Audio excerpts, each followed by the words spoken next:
বন্ধুরা আমরা চলে এসেছি আজকে রাজগীর পর্বের দ্বিতীয় দিন। এই দ্বিতীয় দিনে আমরা গ্লাস ব্রিজ, সাসপেনশন ব্রিজ, জু সাফারি, 180 ডিগ্রি থিয়েটার এগুলো কমপ্লিট করে আমরা এখন চলে এসেছি জাপানি টেম্পল। এই রাজগীরে একটি খুব সুন্দর জাপানি টেম্পল আছে, তো আপনারা দেখলে খুব আশ্চর্য হয়ে যাবেন। আমি ভেতরে দেখাবো আপনাদের। তো আমি সেই মূল গেটের সামনে রয়েছি। এই হলো জাপানি টেম্পল। জাপানের ঐতিহ্য, শিল্পকলা, জাপানের ধর্মীয় যে বিষয়বস্তুগুলো এর মধ্যে রয়েছে, আমরা এখন সেটা দেখতে যাব। Thank you. বন্ধুরা দেখুন জাপানি টেম্পল। आओ आओ आओ। अरे ठीक है, देखो की मूर्ति। ओह, জাপানিজ টেম্পল অসাধারণ। এই শুরুতেই এখানে অসাধারণ একটি স্ট্যাচু রয়েছে, দেখুন বন্ধুরা, অসাধারণ, খুব সুন্দর জাপানিজ টেম্পল। রাজগীরে এই জাপানি টেম্পলটা দেখে সত্যি খুব ভালো লাগলো, ফ্যান্টাস্টিক। পাপিয়া রোদ্দুরে আর পারছে না। এই হচ্ছে মূল গেট। গেট দিয়ে বেরিয়ে এসেই পাশেই এই জাপানি এই স্ট্যাচুটা। মূল মন্দির হচ্ছে এটা। এখানে মন্দিরের সামনে কিছু লেখা রয়েছে জাপানি ভাষায়, যেটা আমি বুঝতে পারছি না। দেখুন,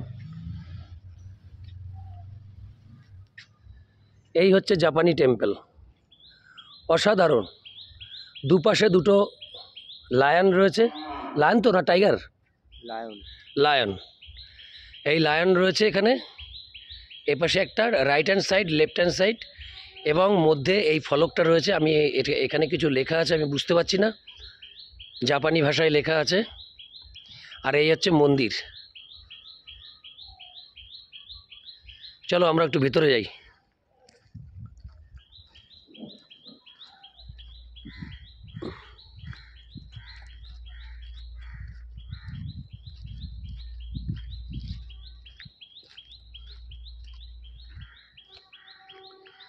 আমি এখন একটু ভিতরে যাচ্ছি।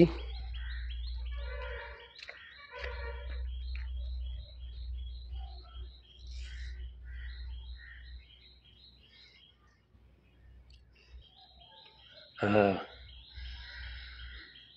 অসাধারণ। দেখুন, এই হচ্ছে এন্ট্রি। অসাধারণ। জাপানের এখানে জাপানি কার্যকলাপ, শিল্প, সংস্কৃতি সব এখানেই রয়েছে।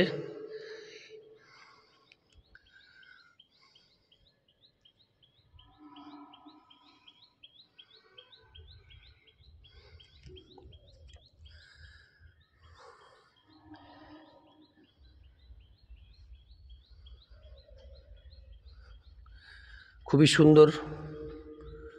আমি ধীরে ধীরে আপনাদেরকে সব দেখাচ্ছি। এক এক দেশের এক এক রকমের কালচার। সেই কালচারগুলি এই রাজগীর, বৌদ্ধগয়া এগুলি ভ্রমণ করলে অনেকটা আইডিয়া পাওয়া যাবে। এক এক দেশের এক এক রকমের কারুকার্য, এগুলো দেখে খুব মন ভরে যায়। সারা ভারতবর্ষ যদি পরিভ্রমণ করা যায় তাহলে সারা পৃথিবী পরিভ্রমণের সমান হয়। এটিই তার নিদর্শন, এটিই তার নিদর্শন। দেখুন, অসাধারণ। জাপানি টেম্পলে জাপানের সব কিছু আমরা দেখতে পাচ্ছি। আমরা যদি কেউ এখন জাপান যাই তাহলে তাদের যে টেম্পলগুলো ঠিক এরকমই দেখব। অর্থাৎ জাপান না গিয়ে আমরা ইন্ডিয়াতেই এগুলি দেখছি। এর থেকে বড় আনন্দের আর কিছু হতে পারে না আমার কাছে। আমি জানি না আপনারা কি বলবেন। আমাদের যেমন জয়ঢাক বা ডাঙ্কা বা ঢোল থাকে, মৃদঙ্গ থাকে, মৃদঙ্গের মতো এদের দেশে এরকম কিছু লেখা আছে। এখানে এখানে কিছু কালারের কম্বিনেশন করা কিছু পর্দা রয়েছে উপরে। একটি কালচার। তো এটা জাপানের কালচার এখানে ফুটে উঠেছে। আমি আপনাদেরকে সেটাই দেখাচ্ছি। শুভজিৎ, কেমন লাগছে বাবু? ভালো লাগছে।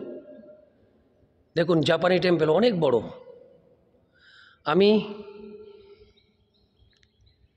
আপনাদেরকে আরেকবার টেম্পেলটা মানে মূর্তিগুলো আরেকবার আমি একটু দেখাবো। দেখুন কত স্বাচ্ছন্দ্য বোধ হবে, কত ভালো লাগবে। ওখানে একটা জাপানি কথা ইংরেজিতে লেখা আছে রয়েছে, দেখুন।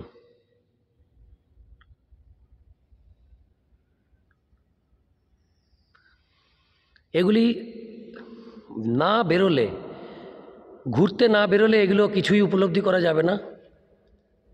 আমার খুব ভালো লাগছে এবারের এই গয়া, বুদ্ধগয়া, রাজগীর ভ্রমণ। অনেক কিছু জানতে পারলাম দেশ বিদেশ সম্বন্ধে, অনেক কিছু দেখতে পারলাম। যেগুলি বইতে পড়েছি সেগুলো বাস্তবের সেই লাইভ দর্শন করলাম সেই জায়গার। এখানে কিছু তাদের কালচার, তাদের বিভিন্ন চিত্রকলা, বিভিন্ন ঘটনার সব বিবরণ দেওয়া রয়েছে, যেগুলি আমি আপনাদেরকে একটু দেখানোর চেষ্টা করলাম।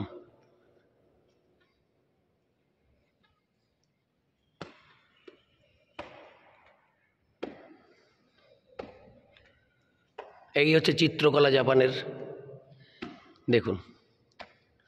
এই হচ্ছে টোটাল মন্দির ভেতরটা।